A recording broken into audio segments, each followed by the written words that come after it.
సాధారణంగా నేను morning paper క్లిప్పింగ్స్కి సంబంధించి పేపర్లో వచ్చిన వార్తల్ని ఫోకస్ చేస్తాం. ఆ టైంలో కొన్ని రివ్యూస్ చేస్తుంటాం. మా వాళ్ళు ఇవన్నీ అప్లోడ్ చేసి షెడ్యూల్ చేసేటప్పటికి టైం పడతా ఉంటుంది. అందుకని పొద్దున చేసిన వీడియో ఓ 3-4 అవర్స్ బిఫోర్ వచ్చింది ఇందాకనే. విజయసాయి ఎవరిని టార్గెట్ చేస్తారని. అది 3 గంటల క్రితం పబ్లిష్ అయింది. ఇప్పుడు కరెక్ట్గా సేమ్ పాయింట్ వచ్చింది. విజయసాయి రెడ్డి టార్గెట్ మిథున్ రెడ్డి అన్నది నేను ప్రస్తావించింది. ఎందుకంటే అక్కడ క్వార్టరీ అంటే అసలు ఫస్ట్ నుంచి క్వార్టరీ అని విజయసాయి రెడ్డి పదే పదే చెప్తున్న దాంట్లో క్వార్టరీలో ఆయన కూడా వన్ ఆఫ్ ద మెంబర్. నేను ఇంతకుముందే చెప్పాను, నెంబర్ 2లు నెంబర్ 3లు ఉండవు ప్రాంతీయ పార్టీల్లో. కాకపోతే ఆ జగన్ తర్వాతన ఓ 3-4లో విజయసాయి రెడ్డి కీలకమైనటువంటి వ్యక్తి, మిథున్ రెడ్డి కీలకమైన వ్యక్తి, సజ్జల రామకృష్ణారెడ్డి కీలకమైనటువంటి వ్యక్తి, ధనుంజయ రెడ్డి, కృష్ణమోహన్ రెడ్డి వాళ్ళు అధికారులుగా కీలకమైన వ్యక్తులే. కాబట్టి వాళ్ళందరినీ క్వార్టర్ అని అనే ఈయన అతిపెద్ద ఆ క్వార్టర్లో వన్ ఆఫ్ ద మెంబర్ కదా. కాకపోతే అందుకు వాళ్ళందరినీ ఈయన్ని ఇబ్బంది పెట్టారు. ఆ ఇబ్బంది పెట్టడం వలన ఈయన ఫీల్ అవుతున్నారు. అదే జగన్ మీద ఈయనకు ఉన్నటువంటి కోపం, ద్వేషం అన్నటువంటి పాయింట్ ప్రస్తావించారు. దాన్ని జగన్ ఖండించలేదు, కంట్రోల్ చేయలేదన్న. ఇవాళ ఈడీ విచారణ దాదాపు 7 గంటలు సాగిన తర్వాత విజయసాయి రెడ్డి కొద్దిసేపటి క్రితం ప్రస్తావించింది అదే.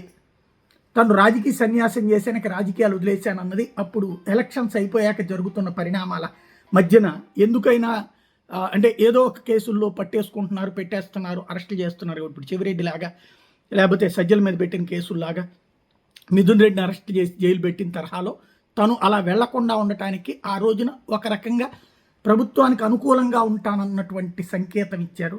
2 ఏళ్ళు అయిపోవచ్చింది. కాబట్టి ఇప్పుడు ఇక మళ్ళీ రాజకీయాల్లోకి వస్తానని ప్రకటించారు. నెంబర్ 1. నెంబర్ 2 వచ్చేటప్పటికి ఇప్పుడు ఆయన ప్రధానంగా ప్రస్తావిస్తున్నటువంటి అంశం రాజకేశ్ రెడ్డి, మిథున్ రెడ్డి వీళ్ళందరూ అడిగితేనే నేను మీటింగ్ ఏర్పాటు చేశాను, అలాగని అక్కడ అవినీతి జరిగిందని నేను అనను.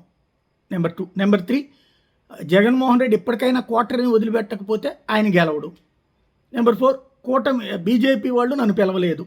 ఇది ఓవరాల్గా చూస్తే నేను ఇంతకుముందు కూడా ప్రస్తావించాను, ఆయన ఏదో పార్టీ పెట్టడానికి సిద్ధపడుతున్నారు, కొంతమంది రెడ్డి నాయకులతో మాట్లాడారు అన్నటువంటిది.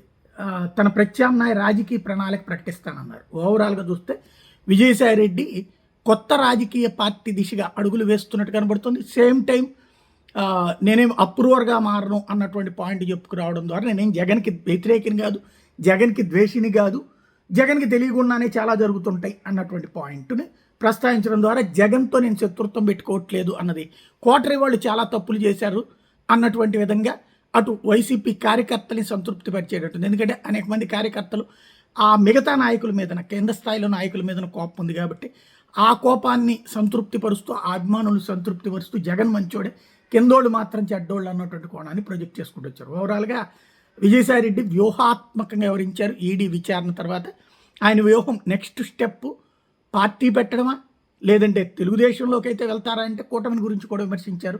నా మీద అనవసరంగా పెట్టారు, అరవిందో నాది కాదు మా అల్లుడు వాళ్ళది, దానికి నాకు సంబంధం లేదు, నేనేదో డబ్బులు సంపాదించుకున్నానన్నారు, అదేం లేదు అన్నటువంటిది పెడుతూ ఓవరాల్గా మిథున్ రెడ్డి, రాజకేశ్ రెడ్డి వీళ్ళందరూ ఒకటేనన్నటువంటి సంకేతం ఇచ్చారు. రేపు పొద్దున ఈడీకి సంబంధించినటువంటి విచారణ సందర్భంలో అంటే మిథున్ రెడ్డి లాంటి వాళ్ళని దూరంగా పెట్టని పరోక్షంగా సంకేతం ఇస్తున్నారు జగన్కి. మరి జగన్ దానికి సిద్ధపడతారా చూడాలి.